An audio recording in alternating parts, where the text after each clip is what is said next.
guys, so just want to do a very quick revision on the Selfish Giant with you guys.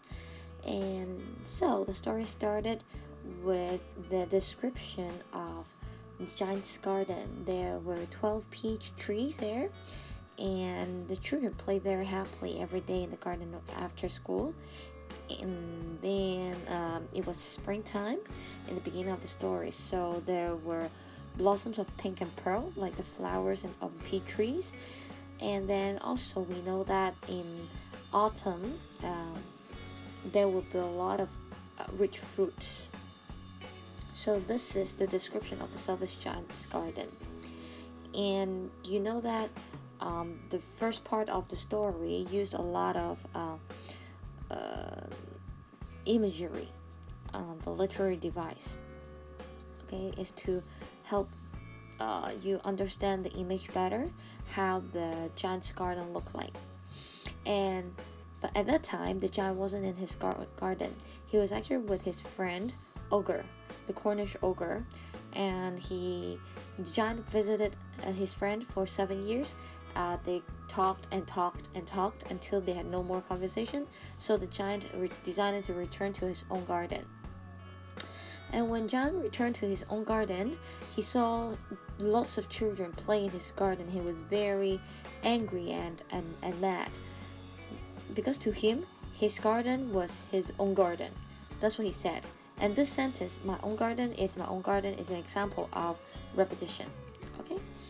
And so he decided to kick all the students out of all the children out of his garden, and posted a notice outside his garden, saying trespassers will be prosecuted, meaning that trespasser will be arrested. And he didn't welcome any trespasser, anyone. And he also built a wall to block the children from coming into his garden again. So the children were very afraid when they saw him and ran away. And after that, the children needed to play on the road after school.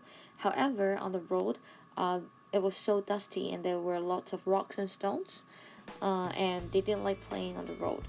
And they kept recalling their happy memories inside the garden and saying how happy they were inside there. After the giant kicked the children out of the garden, the garden became winter. And even there was a little flower trying to came out from the ground, and then looked for the children. And when she saw that all the children were outside the garden, and she felt very sorry for the children, so she decided to slip his head back to the ground and sleep. And this is, of course, personification is used here, because for some animals, dead objects, plants, they were described as humans, so personification. And inside the garden, it was winter all the time. Even the spring arrived outside the giant's garden, and the children were very happy playing outside.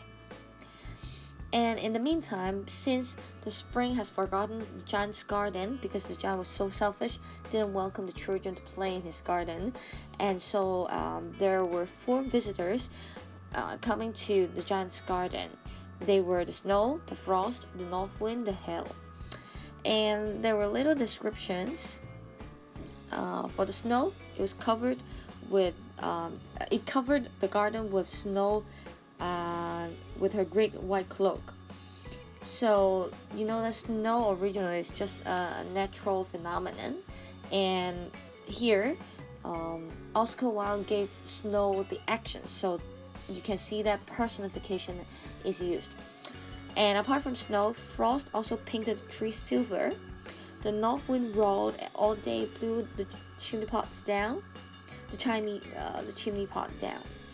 And then the hail was dressed in gray and rattled on the roof, ran around, and almost destroyed everything. So all these actions were done by these 4 visitors, and made the Selfish Giant's garden winter all the time. Also, there was one sentence saying that his breath was like ice. Okay, the hail's breath was like ice. Here, similarly is used because the word was like appear in the sentence. So the days passed by, and the giant was so upset that the spring didn't arrive at his garden. And one day, he heard some music, and it was very beautiful. And he thought that the music was from the king's musicians. So he actually looked out of his window, and he realized that the music was actually from the linnet. It's a bird who likes singing. So the giant looked out and tried to see what happened outside from his bedroom. And when he looked out from his bedroom, he jumped out of his bed and looked out of his window. He saw the most beautiful, wonderful sight since he kicked the children out of his garden. He saw children play in his garden, and spring eventually arrived at his garden. So how did the children come into the garden? Actually, there was a little hole at the wall, so the children crept in through the little hole. And then the giant realized that he was very selfish, and he felt sorry for the children. So he decided to walk into his garden. He walked out of his castle, walked into the garden, and then tried to welcome the children. But when the children saw him, they were very frightened and ran away. And he decided to let the children play his garden afterwards. And so he tried to knock down the wall. And while all the children were so frightened and ran away, there was one little boy at far corner. He couldn't see the giant coming because he was so upset that he couldn't climb up the tree. He had tears at his eyes, so he didn't see the giant coming.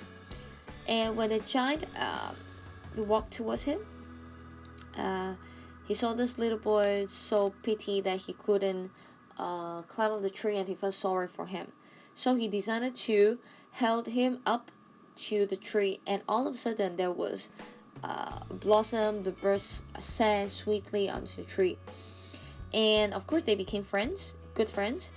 And the giant said and decided that this garden was the child's garden, and he could come to play at any time he wished. And so the little boy flung his arms around the giant's neck and kissed him to show his appreciation. And after that day, John let the children play at his garden, but he couldn't see this little boy again. And he asked the children whether they've seen this little boy. All the children said no, they've never seen this boy before. And the giant asked him if they knew him, and they all said no, they didn't know him. And years passed, and the giant has become old and fragile. And he finally met this little boy one more time. And at that time, he saw that there were prints of nail on this little boy's hand and feet. And the giant was so mad and asked, "Who hurt you?" And the little boy actually calmed the giant down, and said, "Hey, you let me. It's okay. It's actually wounds of love. Okay, the prints of nails." And so the little boy told the giant, saying that because you let me play in your garden, I let you play in my garden, and my garden is paradise.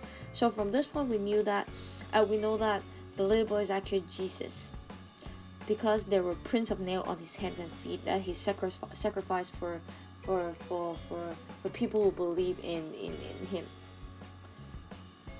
And the giant at that time was very happy that he could finally enter the little boy's garden, which was paradise, meaning that actually the giant died at the end because he was old.